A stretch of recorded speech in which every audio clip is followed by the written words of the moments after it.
বাড়ি বাড়ি গরুর দুধ বিক্রি করে জীবন শুরু করার পর কামারহাটি এলাকায় শাসক দলের নেতা হওয়া জয়ন্ত ওরফে জয়ন্ত সিং এর বেআইনি চারতলা বাড়ি ভেঙে ফেলার নির্দেশ দিল কলকাতা হাইকোর্ট। কি করে এতদিন ধরে একটি বেআইনি নির্মাণ এলাকায় হলো এবং পুরসভার অফিসাররা তা হতে দিলেন তা নিয়ে বিস্মিত বিচারপতি গৌরাঙ্গ কান্ত। কামারহাটি পুরসভার ভূমিকায় তিনি চরম ক্ষুব্ধ। পুরসভাকে তার হুঁশিয়ারি, আপনারা কিভাবে চলেন বোঝাই যাচ্ছে। আপনাদের অফিসাররা ঠান্ডা ঘরে বসে কি করেন, কিসের থেকে কি হয় তা আমি জানি। পুরসভাকে বিচারপতি স্পষ্ট বার্তা, আপনাদের সঙ্গে যোগসাজশ ছাড়া কিভাবে একটি বিল্ডিং তৈরি হতে পারে বেআইনি ভাবে?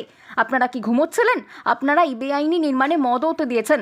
কোর্টের নির্দেশ, ওই বেআইনি নির্মাণ ভেঙে ফেলে সেখানে খেলার মাঠ করতে হবে অনতিবিলম্বে। 8 সপ্তাহ পরে রিপোর্ট দিতে হবে। আদালতে স্পষ্ট বক্তব্য, পুরসভার সঙ্গে রফা করেই এই সব বেআইনি নির্মাণ করা হয়।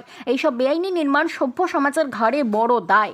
আরিহাদহের প্রতাপ রুদ্র লেনে একটি পুকুর দখল করে পুরসভার কোনো অনুমতি ছাড়াই জয়ন্ত সিং নামক ওই তৃণমূল নেতা 4 তলা বেআইনি বাড়ি নির্মাণ করেছেন বলে অভিযোগ। হাইকোর্টে দায়ের হয়েছিল মামলা। সোমবার শুনানিতে মামলাকারীর আইনজীবী সপ্তাংশ বসুর নথি দেখিয়ে অভিযোগ করেন গোটা নির্মাণে বেআইনি, অথচ পুরসভা কোনো পদক্ষেপ করছে না। কামারহাটি পুরসভার আইনজীবীর বক্তব্য, ওই বেআইনি বাড়ি নিয়ে আমরা নোটিশ দিয়েছি, নথি চাওয়া হয়েছে। বাড়ির লোক 1976 সালে নির্মাণের একটি অনুমতি দেখিয়েছেন। ওই পুকুরের মালিকের নাম নথিতে ভিন্ন হওয়ায় আমরা কাগজে বিজ্ঞাপনও দিয়েছি, কিন্তু কেউ এখনো যোগাযোগ করেনি। নথি দেখিয়ে বিচারপতি কান্তের কটাক্ষ, আপনারা শুধু কথা চালাচালি করে মূল বিষয়টিকে ঘুলিয়ে দেওয়ার চেষ্টা করেন। শুনেছি আমার লয়ার কথা বলেছেন, তো আমি অপেক্ষা করছি অর্ডারটা পাওয়ার জন্য। অর্ডারটা পেতে 2-3 দিন সময় লাগে। অর্ডার পাওয়ার পরে আমরা মুভ করবো। মুভ করতে হবে, হ্যাঁ নিশ্চয়ই। আমি তো নিশ্চয়ই আমার ইসের অবমাননা করব না।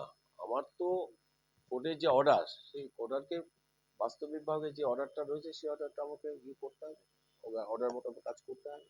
এবং সেই কারণে অর্ডারটা হাতে না পাওয়া পর্যন্ত আমি, কারণ এ তো আমার একটা পদ্ধতি নিতে হবে। এটা একটা ছোটখাটো ব্যাপার নয় যে একটা ছোট জিনিস, তো আমি সেটা করব।